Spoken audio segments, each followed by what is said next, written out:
Uy, thank you so much, Achiever, sa pinadala niyong package. Hello mga kapag-cake! So for today's video, gagawa tayo ng safari cake. So as you can see, ang first na ginawa ko ay naglagay muna tayo ng mga filling o nagsastock tayo dito ng cake o may subay pa. Pagpasensyahan nyo na nga ang boses ko dahil masama talaga yung pakiramdam ko. Pero for the go na tayo dahil 2 araw na tayong walang upload and alam ko namimiss ko na ang pag-voice over. Anyway, pagpapakinis na tayo dito ng cake. After nyan, magpakinis ha. Ginawa ko naman, nilagyan ko naman ng double coating, o diba? Hindi ko alam kung bakit kinailangan ko pang pakinisin. Tapos tatakpan ko rin naman pala. Hayaan mo na, kasi nasanay talaga akong pakinisin muna ang cake bago ko nga nilalagyan ng double coating na color natin na kailangan gamitin. And ayan, nag-brush lang ako dyan ng Mocha Flavorade para ma-achieve natin yung parang kahoy eme ng cake natin. Kasi nga sa inspo ay parang medyo fondant ata yun na in-airbrush. Pero kahit gano'n na wala kang airbrush ay ma-achieve mo pa rin gamit lamang ang brush. O diba? Isa na namang tip. And papunta na tayo sa paglalagay ng ating mga topper. Grabe talaga kahirap mag-voice over pag mga hindi maganda yung pakiramdam mo. Naluluha kasabang nagsasalita sa voice over. Ay, pistiha nga sipon, inig ang sakit sa ulo.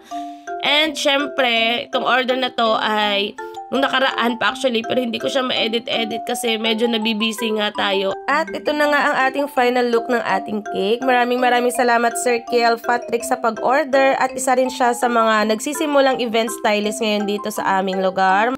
And gusto ko lang magpasalamat sa iyo, sir, sa opportunity na maging part ng birthday ng iyong anak. So, after natin gumawa nito, ay gumawa pa tayo ng isang cake. Actually, 2 pa pala.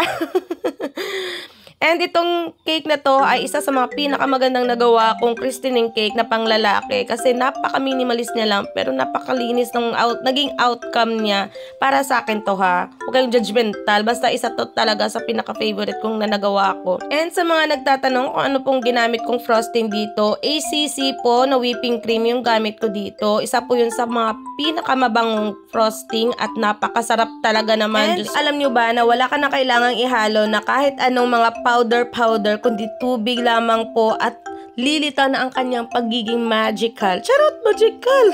Anyway, wala pong halong eme. Napakasarap po talaga ni ACC whipping cream and napakabango niya talaga. Isa po siya talaga sa ginagamit ko na whipping cream na wala po akong naging problema sa stability kasi alam nyo naman at na-share ko naman nung nakaraan na hindi ko talaga na-chilled ang cake ko pero na-deliver ng safe and sound. Hindi po siya nag-melt, hindi po siya nag-bump, hindi po ako nagka-problema talaga sa kanya all in all.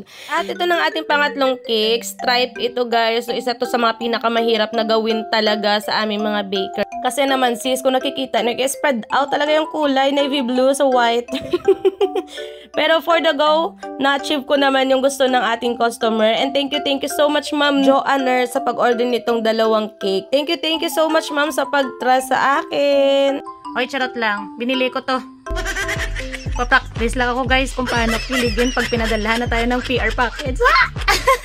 Baka naman, ACC.